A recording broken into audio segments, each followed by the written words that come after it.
Hey YouTube, this is Mandy. Today is what is it, March 24th? Yeah, March 24th, 2017.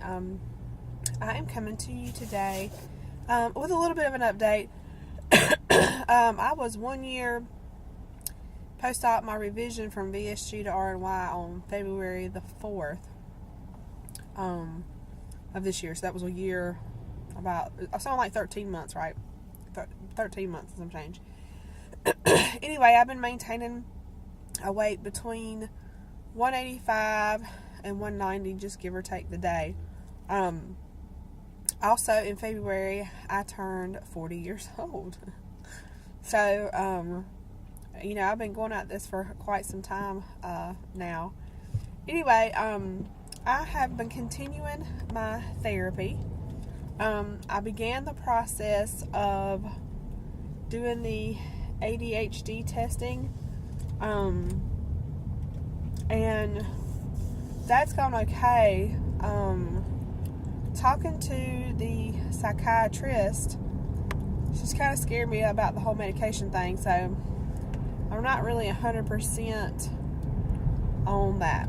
But that's not really why I'm coming to you today. I'm coming to you today because something has been bothering me. Ever since I had my surgery a year ago, and they had to open me up, like I have a huge scar line, you know, from probably underneath my chest bone all the way down around my belly button. You know, I've always been somewhat kind of bothered by it. Well, a couple different times I mentioned it to the bariatric surgeon who took over from my surgeon that actually is retired now, and when I said something to my primary, they said it was fine, but it just has never looked right.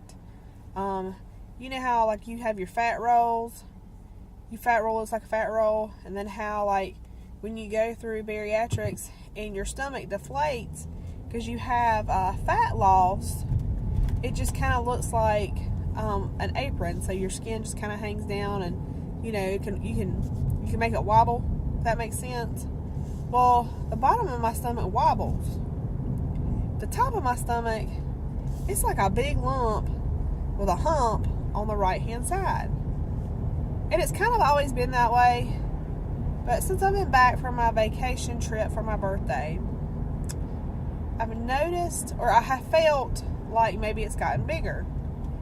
And when I said something to my husband, he was like, that is the worst question you can ask me if your stomach looks bigger. I mean, no matter what I say, you're going to say I'm wrong. So, which I understood his you know, standpoint on that. But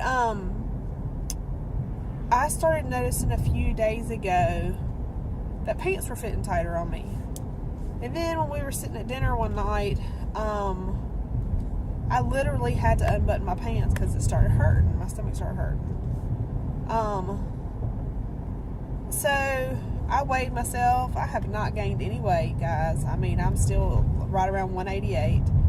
And I looked in the mirror again, and I was like, shit. I mean, I feel like I look like I'm 4 or 5 months pregnant. So I was getting ready to get in the shower, and I said to my husband, I was like, do you really? Tell me the truth. Does my stomach look like it's getting bigger? And he looked at me and he basically said, you need to go to the doctor. So I was like, okay. So then when I was at my therapy appointment on Wednesday, you know, I was talking about life situations, everything that happens. I mean, stuff that you talk about when you go to therapy, you know.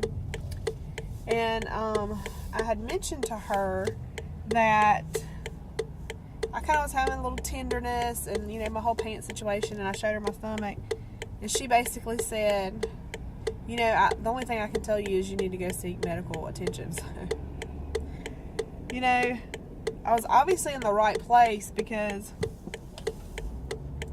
I have a lot of anxiety, and the one thing is I do not want to have any more surgery. I'm so fucking over surgeries. I've had 6, technically 7 surgeries in the span of 10 years. And, God, I don't want to do it. So after I got out of therapy, I walked downstairs to the general surgery desk which is where I went when I had my surgery. Like, that's where I had to go. It's in Walter Reed Hospital. It's the same, they're basically connecting buildings. Anyway, walked down there. Then there was a nurse working the front desk who was a nurse when I was going through their program, but has since retired and has come back on the civilian side. So I felt good talking to her and kind of explaining to her what was going on, and she kind of just looked at me and was like, it sounds like you probably have a hernia. And I was like, yeah, that's kind of what I'm thinking. So then she called the head nurse, like the dude that's been there forever, who's quite annoying, but I mean, he's been doing this forever. And he asked me a bunch of questions about, eating and drinking. And I don't really have a problem with drinking, but I have noticed it's later at night when I hurt, and it's usually denser proteins that kind of make it swell out. But I mean, it's just in general right around dinner time anyway, or later at night.